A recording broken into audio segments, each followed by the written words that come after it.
ರಾಯಚೂರಿನಲ್ಲಿ ಬೇಸಿಗೆ ಧಗೆಗೆ ಜನ ಕಂಗೆಟ್ಟಿದ್ದಾರೆ. ಜಿಲ್ಲೆಯಲ್ಲಿ 43 ಡಿಗ್ರಿ ಸೆಲ್ಸಿಯಸ್ ಬಿಸಿಲಿನ ತಾಪಮಾನ ದಾಖಲಾಗಿದ್ದು, ಬಿಸಿಲು ಹಾಗೂ ಬಿಸಿ ಗಾಳಿಯಿಂದ ರಾಯಚೂರಿನ ಜನ ತತ್ತರಿಸಿದ್ದಾರೆ. ಜನರ ಆರೋಗ್ಯದ ಮೇಲೆ ಪರಿಣಾಮ ಬೀರುವ ಮುನ್ನವೇ ಆರೋಗ್ಯ ಇಲಾಖೆ ಎಚ್ಚೆತ್ತುಕೊಂಡಿದೆ. ರಿಮ್ಸ್ ಆಸ್ಪತ್ರೆಯಲ್ಲಿ ಸನ್ ಸ್ಟ್ರೋಕ್ ವಾರ್ಡ್ ನಿರ್ಮಿಸಿದ್ದು 5 ಬೆಡ್ ಮತ್ತು ಆಕ್ಸಿಜನ್ ಹಾಗೂ ವೆಂಟಿಲೇಟರ್ ಸೌಲಭ್ಯ ನಿರ್ಮಾಣ ಮಾಡಲಾಗಿದೆ. ಬಿಸಿಲಿನಿಂದ ಜನ ಅನಾರೋಗ್ಯಕ್ಕೆ ಒಳಗಾಗ್ತಿದ್ದಾರೆ. ಸಕಲ ವೈದ್ಯಕೀಯ ಹಾಗೂ ಔಷಧಿಯೊಂದಿಗೆ ವೈದ್ಯರು ಸಿದ್ಧರಾಗಿದ್ದಾರೆ.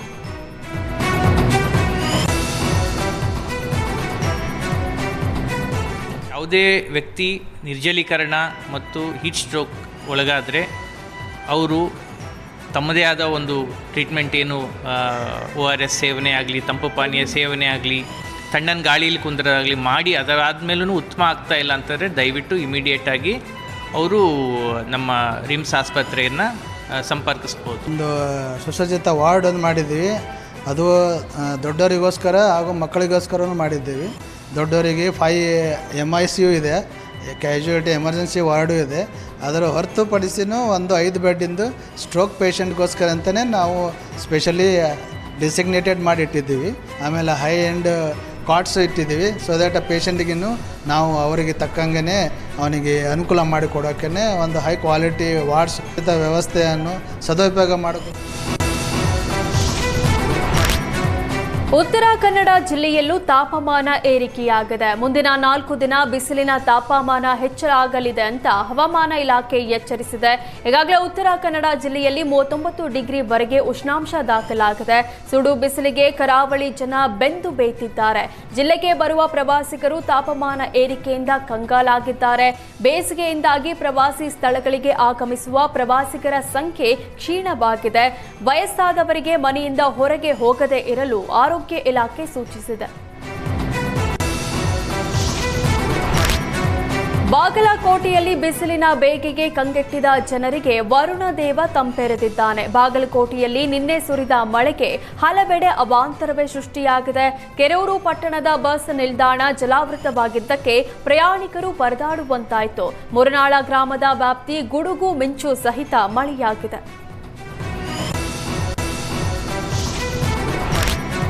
ಜಪಾನ್ ದೇಶದ ತಳಿಯ ಮಿಯಾಜಾಕಿ ಮಾವನ್ನ ಕೊಪ್ಪಳದ ರೈತ ಬೆಳೆದಿದ್ದಾರೆ. ಕಲ್ಲ ತಾವರಗೇರ ಗ್ರಾಮದ ನಾಗಪ್ಪ ಬಗನಾಳ ಪ್ರತಿ ಕೆಜಿಗೆ 2,50,000 ದರದ ಮಾವಿನ ಹಣ್ಣು ಬೆಳೆದಿದ್ದಾರೆ. ವಿದೇಶಕ್ಕೆ ರಫ್ತಾಗುವ ಮಿಯಾಜಾಕಿ ಮಾವು ಹಣ್ಣಿನಲ್ಲಿ ಪ್ರೋಟೀನ್ ಅಂಶ ಇದೆಯಂತೆ. 3 ವರ್ಷಗಳ ಹಿಂದೆ ಕೊಪ್ಪಳದ ಮಾವು ಮೇಳದಲ್ಲಿ ಮಿಯಾಜಾಕಿಯನ್ನ ಪ್ರದರ್ಶನಕ್ಕೆ ಇಡಲಾಗಿತ್ತು. ಈ ವೇಳೆ ಮಿಯಾಜಾಕಿಯನ್ನ ನೋಡಿದ್ದ ನಾಗಪ್ಪ ಬಗನಾಳ ಇದೀಗ 200 ಮಾವಿನ ಗಿಡಗಳನ್ನ ಬೆಳೆದಿದ್ದಾರೆ. ಬಿಸಿಲ ನಾಡು ಕೊಪ್ಪಳದಲ್ಲಿಯೂ ಮಿಯಾಜಾಕಿ ಬೆಳೆದು ರೈತ ನಾಗಪ್ಪ ಬಗನಾಳ ಎನಿಸಿಕೊಂಡಿದ್ದಾರೆ. ಒಂದೆಡೆ ಬೇಸಿಗೆಯಲ್ಲಿ ನೀರಿಗಾಗಿ ಹಾಹಾಕಾರ ಶುರುವಾಗಿದ್ರೆ ಕಾರವಾರದ ದಾಂಡೇಲಿ ಹಳಿಯಾಲ ರಸ್ತೆಯಲ್ಲಿ ನೀರಿನ ಪೈಪ್ ಒಡೆದು ನಡು ರಸ್ತೆಯಲ್ಲೇ ಬೃಹತ್ ಕಾರಂಜಿಯಾಗಿ ನೀರು ಚಿಮ್ಮಿದೆ. ಕಾಳಿ ನದಿಯಿಂದ ಕೆರೆ ಹಾಗೂ ಬಾಂದಾರಗಳಿಗೆ ನೀರು ತುಂಬಿಸುವ ಯೋಜನೆಗಾಗಿ ಅಳವಡಿಸಿದ್ದ ಪೈಪ್ ಇದಾಗಿದ್ದು, ಯೋಜನೆ ಉದ್ಘಾಟನೆಗೂ ಮೊದಲೇ ನೀರಿನ ಪೈಪ್ ಒಡೆದಿದೆ. ಈ ವೇಳೆ ವಾಹನ ಸವಾರರಿಗೆ ತೀವ್ರ ತೊಂದರೆ ಉಂಟಾಗಿದ್ದು ಸಂಚಾರಕ್ಕೂ ಅಡಚಣೆಯಾಗಿದೆ. ಕಳಪೆ ಕಾಮಗಾರಿಯಿಂದಾಗಿ ಪೈಪ್ ಒಡೆದಿದೆ ಅಂತ ಸಾರ್ವಜನಿಕರು ಆಕ್ರೋಶ ಹೊರಹಾಕ್ತಿದ್ದಾರೆ. ಸಿಡಿಲು ಬಡಿದು ಕಾಫಿ ತೋಟದೊಳಗಿದ್ದ ಮರ ಹೊತ್ತಿ ಉರಿದಿದೆ. ಚಿಕ್ಕಮಗಳೂರು ತಾಲೂಕಿನ ಹಳಿಯಾರು ಗ್ರಾಮದಲ್ಲಿ ಘಟನೆ ನಡೆದಿದೆ. ನಿನ್ನೆ ಸಂಜೆಯ ಭಾರೀ ಗಾಳಿ ಮಳೆ ಸಿಡಿಲಿಗೆ ಮರ ಹೊತ್ತಿ ಉರಿದಿದ್ದು, ಮರ ಹೊತ್ತಿ ಉರಿಯುವ ದೃಶ್ಯ ಮೊಬೈಲ್ನಲ್ಲಿ ಸೆರೆಯಾಗಿದೆ.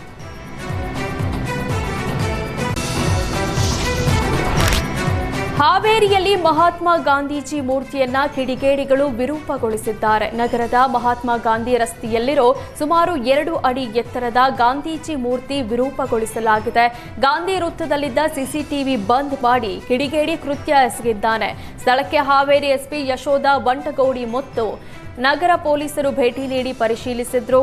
ಆದಷ್ಟು ಬೇಗ ಆರೋಪಿಗಳನ್ನು ಬಂಧಿಸುವಂತೆ ಸ್ಥಳೀಯರು ಆಕ್ರೋಶ ಹೊರಹಾಕಿದ್ರು. ಹರಿಹರ ಪಂಚಮಸಾಲಿ ಪೀಠದ ಟ್ರಸ್ಟಿ ಹಾಗೂ ವಚನಾನಂದ ಶ್ರೀ ಫೈಟ್ ತಾರಕಕ್ಕೇರಿದೆ. ಈಗಾಗಲೇ ಹರಿಹರ ಪಂಚಮಸಾಲಿ ಪೀಠದಿಂದ ವಚನಾನಂದ ಶ್ರೀಗಳನ್ನ ಪದಚ್ಯುತಿಗೊಳಿಸಲಾಗಿದೆ. ಟ್ರಸ್ಟಿಗಳಿಂದ ಪದಚ್ಯುತಿಗೊಂಡ್ರು ಮಠದಲ್ಲಿಯೇ ಸ್ವಾಮೀಜಿ ಇದ್ದಾರೆ. ವಚನಾನಂದ ಶ್ರೀ ಹರಿಹರ ಮಠಕ್ಕೆ ಪೀಠಾಧಿಪತಿಯಾಗಿ 8 ವರ್ಷ ಪೂರ್ಣಗೊಂಡಿದೆ. ಹೀಗಾಗಿ ಅಷ್ಟಮ ವಾರ್ಷಿಕ ಪೀಠಾರೋಹಣ ದಿನದ ಹೆಸರಲ್ಲಿ ಕಾರ್ಯಕ್ರಮ ನಡೆಸಲು ವಚನಾನಂದ ಶ್ರೀ ಮುಂದಾಗಿದ್ದಾರೆ. ವಚನಾನಂದ ಶ್ರೀಗೆ ಜೆಡಿಎಸ್ ಮಾಜಿ ಶಾಸಕ ಶಿವಶಂಕರ್ ಸಾಥ್ ಕೊಟ್ಟಿದ್ದಾರೆ. ಇಂದು ಹರಿಹರದ ಪಂಚಮಸಾಲಿ ಹರಪೀಠದಲ್ಲಿ ನಡೆಯಬೇಕಿದ್ದ ಬಸವ ಜಯಂತಿ ಕಾರ್ಯಕ್ರಮವನ್ನು ಏಪ್ರಿಲ್ 24ರಂದು ನಡೆಸಲಿದ್ದಾರಂತೆ. ಪಂಚಮಸಾಲಿ ಪೀಠದಿಂದ ಪದಚ್ಯುತಿ ಬೆನ್ನಲ್ಲೇ ವಚನಾನಂದ ಶ್ರೀಗೆ ಮತ್ತೊಂದು ಸಂಕಷ್ಟ ಎದುರಾಗಿದೆ. ಸ್ವಾಮೀಜಿ ವಿರುದ್ಧ ಹರಿಹರ ಗ್ರಾಮಾಂತರ ಠಾಣೆಗೆ ಪಂಚಮಸಾಲಿ ಮಠದ ಪ್ರಧಾನ ಧರ್ಮದರ್ಶಿ ಬಿಸಿ ಉಮಾಪತಿ ದೂರು ಕೊಟ್ಟಿದ್ದಾರೆ. ಹರಜಾತ್ರೆ ವೇಳೆ ಭಕ್ತರ ಬಳಿ ಹಣ ಪಡೆದು ವೈಯಕ್ತಿಕ ಖಾತೆಗಳಿಗೆ ವರ್ಗಾವಣೆ ಆರೋಪ ಸಂಬಂಧ ದೂರು ದಾಖಲಿಸಲಾಗಿದೆ. ಭಕ್ತರಿಗೆ ದೇಣಿಗೆ ರಸೀದಿ ನೀಡದೆ ಟ್ರಸ್ಟ್ ಮಠಕ್ಕೆ ಮೋಸ, ನಂಬಿಕೆ ದ್ರೋಹ, ವಂಚನೆ ಮಾಡಲಾಗಿದೆಯಂತೆ. ಜನವರಿ 15ರಂದು ಹರಿಹರ ಪಂಚಮಸಾಲಿ ಪೀಠದಲ್ಲಿ ಹರ ಜಾತ್ರೆ ನಡೆಸಲಾಗಿತ್ತು. ಹರ ಜಾತ್ರೆ ವೇಳೆ ಭಕ್ತರಿಂದ ಲಕ್ಷಾಂತರ ರೂಪಾಯಿ ಹಣವನ್ನ ವಚನಾನಂದ ಶ್ರೀ ಪಡೆದಿದ್ದಾರೆ ಎನ್ನಲಾಗ್ತಾ ಇದೆ. ಇದೀಗ ಸ್ವಾಮೀಜಿ ವಿರುದ್ಧ ಸುದೀರ್ಘ 4 ಪುಟಗಳ ದೂರು ದಾಖಲಿಸಲಾಗಿದೆ. ಈ ಬಗ್ಗೆ ತನಿಖೆ ಕೈಗೊಂಡು ಸೂಕ್ತ ಕ್ರಮ ಕೈಗೊಳ್ಳುವಂತೆ ಬಿಸಿ ಉಮಾಪತಿ ಪೊಲೀಸರ ಬಳಿ ಮನವಿ ಮಾಡಿದ್ದಾರೆ. ಹುಬ್ಬಳ್ಳಿಯಲ್ಲಿ ವಿಮಾನ ನಿಯಂತ್ರಣ ಕಳೆದುಕೊಂಡಿದ್ದು ಲ್ಯಾಂಡಿಂಗ್ಗೆ ಹರಸಾಹಸ ಪಡುವಂತಾಯಿತು. 3 ಗಂಟೆ ಆಕಾಶದಲ್ಲೇ ಪ್ರಯಾಣಿಕರು ಜೀವ ಹಿಡಿದು ಕುಳಿತಿದ್ರು. ಫ್ಲೈ 91 ಏರ್ಲೈನ್ಸ್ ಫ್ಲೈಟ್ನಲ್ಲಿ ತಾಂತ್ರಿಕ ದೋಷ ಕಾಣಿಸಿಕೊಂಡಿದ್ದು ಹುಬ್ಬಳ್ಳಿಯಲ್ಲಿ ಇಳಿಯಬೇಕಿದ್ದ ಫ್ಲೈಟ್ ಬೆಂಗಳೂರಲ್ಲಿ ಲ್ಯಾಂಡ್ ಆಗಿದೆ. ಹೈದರಾಬಾದ್ನಿಂದ ಹುಬ್ಬಳ್ಳಿಗೆ ಬರ್ತಾ ಇದ್ದ ಫ್ಲೈಟ್ನಲ್ಲಿ ದೋಷ ಕಾಣಿಸಿಕೊಂಡಿದ್ದಕ್ಕೆ ಪ್ರಯಾಣಿಕರು ಪರದಾಡುವಂತಾಯಿತು.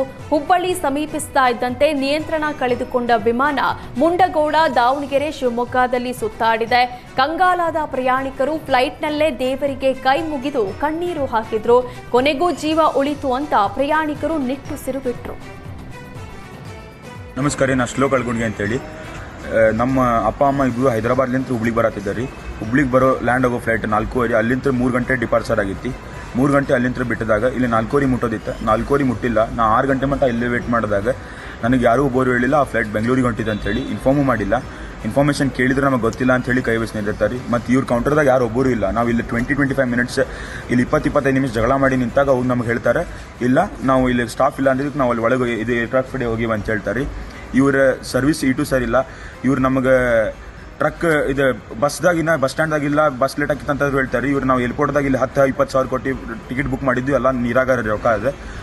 ಇದು ಫ್ಲೈ 95 ಅಂತೇಳಿ ಇದು ಏರೋಪ್ಲೇನ್ ಐತಲ್ರಿ, ವರ್ಸ್ಟ್ ಸರ್ವಿಸ್ ಐತಿ. ಮತ್ತು ಇದು ಟ್ರಕ್ ಡ್ರೈವರ್ ತೊಗೊಂಡೋಗಿ ಇವರು ಇದು ವಿಮಾನ ನೋಡ್ಸಕ್ಕೆ ಕೊಟ್ಟು ಬಿಟ್ಟಾರ್ರಿ. ಆ ಮಂಚಾಗ ಹೊಡ್ಯಕ್ಕೆ ಬರೋದಿಲ್ಲ. 45 degree first cut, second degree 75 degree ಹಿಂಗೆ ಸ್ಲ್ಯಾಂಟ್ದಾಗ ತೊಗೊಂಡಾರ. ಒಳಗಿದ್ದವ್ರು ಎಲ್ಲರೂ ಆಳಾತಾರ್ರಿ. ಒಳಗೆ ಸಣ್ಣ ಹುಡುಗರು ಅದಾರ. ಅದೆಲ್ಲ ಬಿಟ್ಟು 6 o'clock ಮಟ್ಟ ನಾವು ಹುಬ್ಬಳ್ಳಿಯಲ್ಲಿ ವಿಮಾನ ಕಂಟ್ರೋಲ್ ತಪ್ಪಿದ್ದಕ್ಕೆ ಪ್ರಭಾರಿ ನಿರ್ದೇಶಕ ಪ್ರವೀಣ್ ಸ್ಪಷ್ಟನೆ ನೀಡಿದ್ರು. ಹವಾಮಾನ ವೈಪರೀತ್ಯದಿಂದ ವಿಮಾನ ಲ್ಯಾಂಡಿಂಗ್ ಆಗಿರಲಿಲ್ಲ, ವಿಮಾನದಲ್ಲಿ ತಾಂತ್ರಿಕ ದೋಷ ಇರಲಿಲ್ಲ ಅಂತ ಪ್ರಭಾರಿ ನಿರ್ದೇಶಕ ಪ್ರವೀಣ್ ತಿಳಿಸಿದ್ರು. 1 ಗಂಟೆ ಹುಬ್ಬಳ್ಳಿ ವಾಯು ಪ್ರದೇಶದಲ್ಲಿ ವಿಮಾನ ಹಾರಾಡಿದೆ. ಹವಾಮಾನ ವೈಪರೀತ್ಯದಿಂದಾಗಿ ಬೆಂಗಳೂರಲ್ಲಿ ಲ್ಯಾಂಡ್ ಆಗಿ ಬಳಿಕ ರಾತ್ರಿಯೇ ಹುಬ್ಬಳ್ಳಿಗೆ ವಾಪಸ್ ಆಗಿದೆ ಅಂತ ಪ್ರವೀಣ್ ತಿಳಿಸಿದ್ರು. कल शाम का जो हैदराबाद फ्लाइट था, हैदराबाद से हुबली, वो अराउंड 4:30 लैंड होना था. But due to bad weather जो है उसको एक्चुअली 1 आवर जो है हेल्ड अप रखा था एयर में, ताकि वेदर इंप्रूव हो जाए और लैंड हो जाए. बट 1 आवर में भी जो है वो इंप्रूव नहीं हुआ, इसीलिए बेंगलोर उसको डाइवर्ट किया गया. और रात को फिर जो पैसेंजर आना चाह रहे थे उनको वापस लेके रात को 11 बजे वापस लैंड कर दिया. ಮಂಗಳೂರು ನಗರದ ಜಪ್ಪಿನ ಮೊಗರು ಸಮೀಪ ದ್ವಿಚಕ್ರ ವಾಹನದಲ್ಲಿ ಬೃಹತ್ ಪ್ರಮಾಣದ MDMA ಸಾಗಾಟ ಮಾಡುತ್ತಿದ್ದ 2 ಆರೋಪಿಗಳನ್ನು ಬಂಧಿಸಲಾಗಿದೆ. ಪೆರ್ಮನ್ನೂರು ಪಿಲಾರು ಹೊಸಗದ್ದೆ ನಿವಾಸಿಗಳಾದ ದಾವೂದ್ ಪರ್ವೇಜ್ ಹಾಗೂ ನಜರತ್ ಅಲಿ ಬಂಧಿತ ಆರೋಪಿಗಳು ಜಪ್ಪಿನ ಮೊಗರು ಎಂಬಲ್ಲಿ ದ್ವಿಚಕ್ರ ವಾಹನದಲ್ಲಿ ಮಾದಕ ವಸ್ತು ಎಂಡಿಎಂಎ ಮಾರಾಟ ಬಗ್ಗೆ ಪೊಲೀಸರಿಗೆ ಮಾಹಿತಿ ಬಂದಿತ್ತು. ಖಚಿತ ಮಾಹಿತಿ ಮೇರೆ ದಾಳಿ ಮಾಡಿದ ಕಂಕನಾಡಿ ನಗರ ಪೊಲೀಸರು 46.50 ಲಕ್ಷ ರೂಪಾಯಿ ಮೌಲ್ಯದ ಎಂಡಿಎಂಎ ವಶಕ್ಕೆ ಪಡೆದಿದ್ದಾರೆ. ಆರೋಪಿ ಪರ್ವೇಜ್ ಎಂಬಾತ ಮಂಗಳೂರಿನ ಯುವ ಸಮುದಾಯ ಮತ್ತು ಕಾಲೇಜು ವಿದ್ಯಾರ್ಥಿಗಳನ್ನು ಗುರಿಯಾಗಿಸಿ ಎಂಡಿಎಂಎ ತಂದು ಮಂಗಳೂರಲ್ಲಿ ಮಾರಾಟ ಮಾಡಿದ್ದು ತನಿಖೆಯಲ್ಲಿ ತಿಳಿದು ಬಂದಿದೆ. ಆರೋಪಿ ಪರ್ವೇಜ್ ವಿರುದ್ಧ ಪಾಂಡೇಶ್ವರ, ವಾಮಂಜೂರು ಬಂದರು ಪೊಲೀಸ್ ಠಾಣೆ, ಬೆಂಗಳೂರಿನ ಅಮೃತಹಳ್ಳಿ, ಉಡುಪಿ ಸನ್ ಪೊಲೀಸ್ ಮಾರಾಟ ಮಾಡಿದ ಬಗ್ಗೆ ಪ್ರಕರಣ ದಾಖಲಾಗಿದೆ. ಮಾಗಡಿ ಪಟ್ಟಣದಲ್ಲಿ ಸರಣಿ ಕಳ್ಳತನಕ್ಕೆ ಜನರು ಬೆಚ್ಚಿಬಿದ್ದಿದ್ದಾರೆ. ಮಾಗಡಿ ಪಟ್ಟಣದ ಹೊಸಪಾಳ್ಯ ಸರ್ಕಲ್ನಲ್ಲಿನ ಮೆಡಿಕಲ್ ಸ್ಟೋರ್, ಕ್ಲಿನಿಕ್, ಬೇಕರಿಯಲ್ಲಿ ಖದೀಮರು ಕೈಚಳಕ ತೋರಿಸಿದ್ದಾರೆ. 10,000ಕ್ಕೂ ಹೆಚ್ಚು ನಗದು, ಸೌಂದರ್ಯ ವರ್ಧಕಗಳು, ಬಿಸ್ಕೆಟ್ಗಳನ್ನು ಕದ್ದು ಕಳ್ಳರು ಎಸ್ಕೇಪ್ ಆಗಿದ್ದಾರೆ. ಕಬ್ಬಿಣದ ರಾಡ್ನಿಂದ ಅಂಗಡಿಗಳ ಬೀಗ ಮುರಿದು ಅಂಗಡಿಗಳಲ್ಲಿದ್ದ ವಸ್ತುಗಳನ್ನು ದೋಚುತ್ತಿರುವ ದೃಶ್ಯ ಸಿಸಿಟಿವಿಯಲ್ಲಿ ಸೆರೆಯಾಗಿದೆ. ಮಾಗಡಿ ಪೊಲೀಸ್ ಠಾಣೆಯಲ್ಲಿ ಪ್ರಕರಣ ದಾಖಲಾಗಿದ್ದು ಆರೋಪಿಗಳಿಗಾಗಿ ಪೊಲೀಸರು ಬಲೆ ಬೀಸಿದ್ದಾರೆ. ಬೆಂಗಳೂರು, ಹುಬ್ಬಳ್ಳಿ ಬಳಿಕ ಮಂಡ್ಯ ಜಿಲ್ಲೆಯಲ್ಲೂ ಖೈದಿಗಳು ಐಷಾರಾಮಿ ಜೀವನ ನಡೆಸುತ್ತಿದ್ದಾರೆ. ಖೈದಿಗಳಿಗೆ ಸಿನಿಮೀಯ ರೀತಿಯಲ್ಲಿ ಗಾಂಜಾ, ಮೊಬೈಲ್ ಸಪ್ಲೈ ಮಾಡಲಾಗ್ತಾ ಇದೆ. ಸಿಸಿ ಕ್ಯಾಮೆರಾ ಮೂಲಕ ಖತರ್ನಾಕ್ಗಳ ಕಳ್ಳಾಟ ಬಯಲಾಗಿದೆ. ರಾಜಾರೋಷವಾಗಿ ಜೈಲಿನ ಒಳಗೆ ಟೆನ್ನಿಸ್ ಬಾಲ್ ಮೂಲಕ ಗಾಂಜಾ, ಮೊಬೈಲ್ಗಳ ರವಾನೆ ಮಾಡಲಾಗ್ತಾ ಇದೆ. ಜೈಲಿನ ಕಾಂಪೌಂಡ್ ಒಳಗೆ ಬಾಲ್ ಎಸೆದ ಕಿಡಿಗೇಡಿಗಳು ಟೆನ್ನಿಸ್ ಬಾಲ್ ಕೊಯ್ದು ಮೊಬೈಲ್ ಗಾಂಜಾ ಇರಿಸಿದ್ದಾರೆ. ಬಾಲ್ ಬಂದ ಕೂಡಲೇ ಎತ್ತಿಕೊಂಡ ಖೈದಿ ನಾಗನ ಚಲನವಲನ ಸಿಸಿಟಿವಿಯಲ್ಲಿ ಗಮನಿಸಿದ್ರು. ಖೈದಿ ನಾಗನ ಸೆಲ್ಗೆ ಹೋಗಿ ಜೈಲು ಅಧಿಕಾರಿಗಳು ಪರಿಶೀಲಿಸಿದ್ರು. ಈ ವೇಳೆ ಟೇಪ್ ಸುತ್ತಿದ ಬಾಲ್ನಲ್ಲಿ 10 ಗ್ರಾಂ ಗಾಂಜಾ, ಮೊಬೈಲ್ ಪತ್ತೆಯಾಗಿದೆ.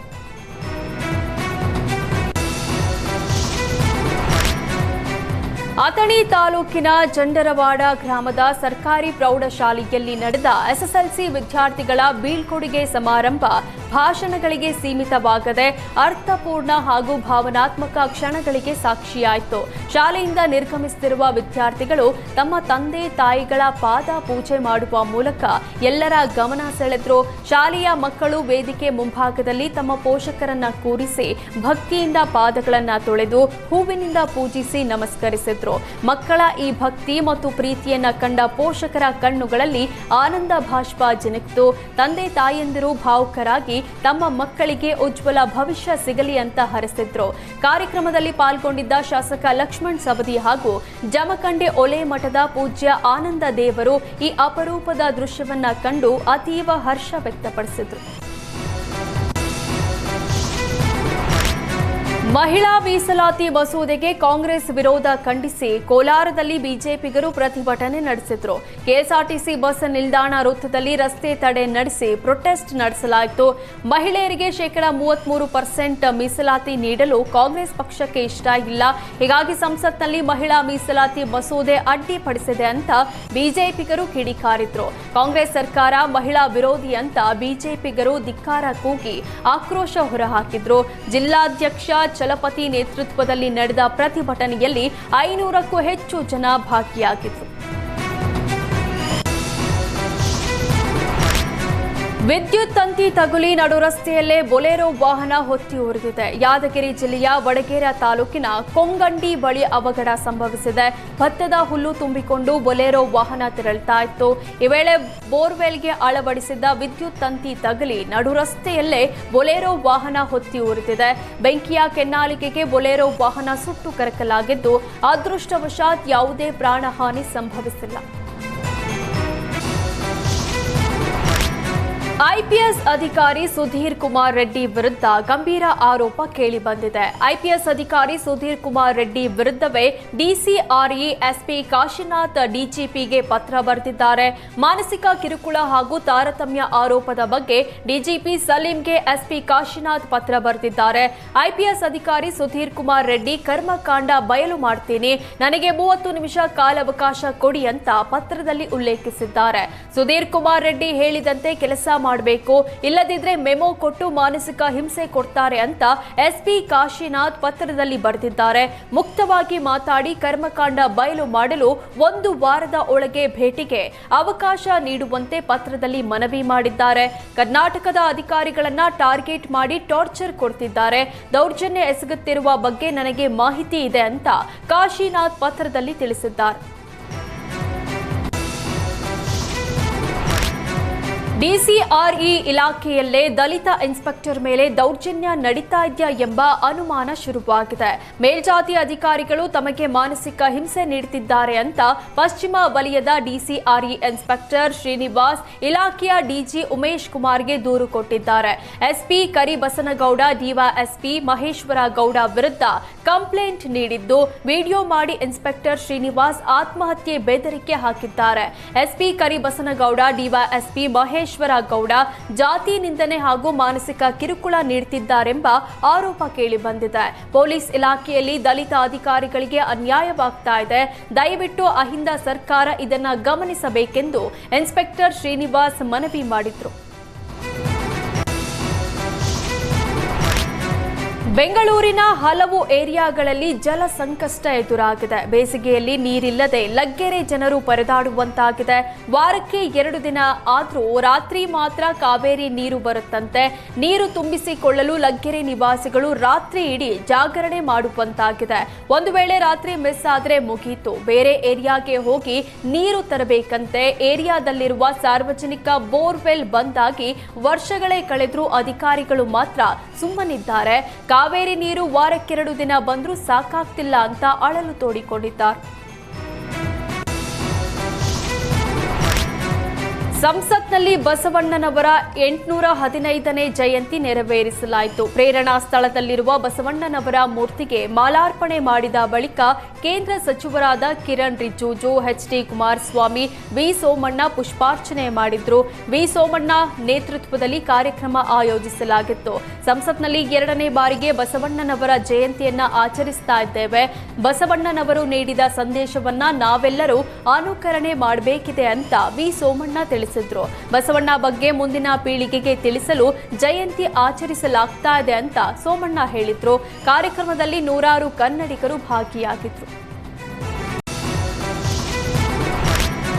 ಬೆಂಗಳೂರಿನ ಬನ್ನೇರುಘಟ್ಟ ಸಫಾರಿಯಲ್ಲಿ ಸಾಕಾನೆ ಪುಂಡಾಟ ಮಾಡಿದೆ. ಸಫಾರಿ ವಾಹನದ ಸೈಡ್ ಮಿರರ್ ಹೊಡೆದು ಗಜರಾಜ ಕೀಟಲೆ ಮಾಡಿದ್ದು, ಪ್ರವಾಸಿಗರು ಕಿರುಚಾಡ್ತಿದ್ದಂತೆ ಗಜರಾಜ ಸುಮ್ಮನಾಗಿದ್ದಾನೆ.